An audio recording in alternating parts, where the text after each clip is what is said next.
papaano niyo po masasabi na ito ay talagang pag-ibig? Yan. Um, Bawat isa po para 3 POVs of lalaki ang ating naririnig ngayon. Malay nyo, nakaka-relate yung mga listeners natin. Sa akin, Mga taxi driver. Yan. pag-ibig, Ige, ikaw muna. siguro, Tara, Ige. ang pag-ibig siguro yung pag alam mong yung mahal mo, masaya dun sa ginagawa mo. hinaharap niya. Oo.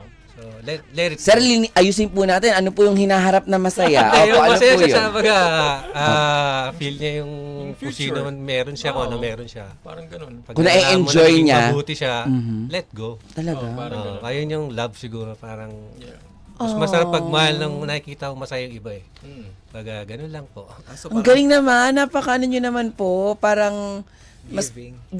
tsaka iisipin nyo po talaga kung ano yung nararamdaman nung Iba. partner mo, if ever, kung halimbawa mag-try siya, maghanap siya, parang hindi na ako masaya dito, ito na yung gusto kong hanapin. Magbibigay kayo, magpaparaya kayo. Yun ang pagmamahal para sa inyo. Opo. Hanggat basta masaya yung tao, dun. Oh. Okay. Yan. Noted po, Sir Ige. O Sir Jad, sa inyo po.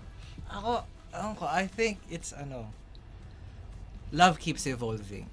Mhm. Ayun, parang hindi ka talaga makapagbigay ng isang definition about what love is eh. Mhm. Kahit sa magjowa or sa mag-asawa o kahit sa magkapamilya, Mhm. it just keeps evolving. So siguro para sa akin yun. Parang kung kaya mong sumabay dun sa changes na yun, kung Mhm. kaya mong panindigan yung mga pagbabago na yun sa journey of love, then that's, I think, Love. is what makes it, di ba? What makes it true. Yung definition niya talaga. Yung ever-changing, ever-evolving feelings. Mhm. And then, both of you just keep choosing each other. Parang ganun. Diba? Ang taray, no? Kumbaga, yung sinasabi sa kasal, yung for better or for Yan, worse. yan, yan. Oo. Diba? Oo.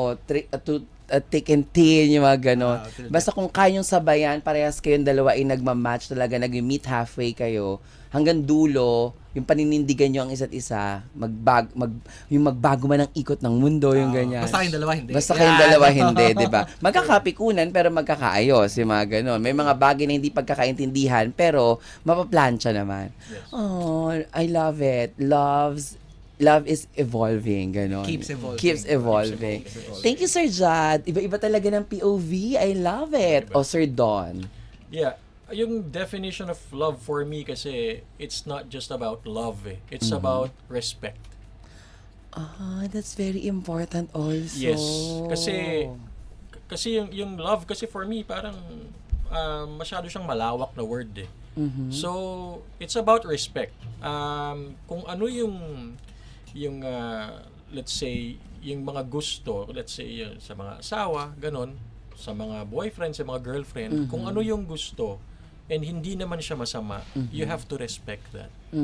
So para yung after ng respect, nandun yung understanding and then nagiging love talaga siya. Totoo. Yes. At sabi nga ng the iconic Bea sauce sa Pinoy Big Brother, ang respect ay in-earn, Yes. hindi ini-impose. Ay, taray! Nagamit, di ba?